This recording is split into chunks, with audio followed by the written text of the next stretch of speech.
આજે છે ગણપતિ વિસર્જનને આપણે લેવા જઈ રહ્યા છે ઠોઠા. મોબાઈલ લઈ જાય તો ચાલો વિડીયોમાં કન્ટિન્યુ રહેજો. ઠોઠા લેવાના આપણા બોડીગારો ઠોઠા લેશે આવો બોડીગારો જો કમરોડે ઘડી મગજ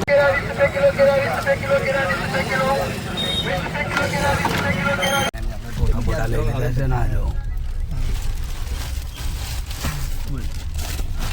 દૂધની એકતા હતો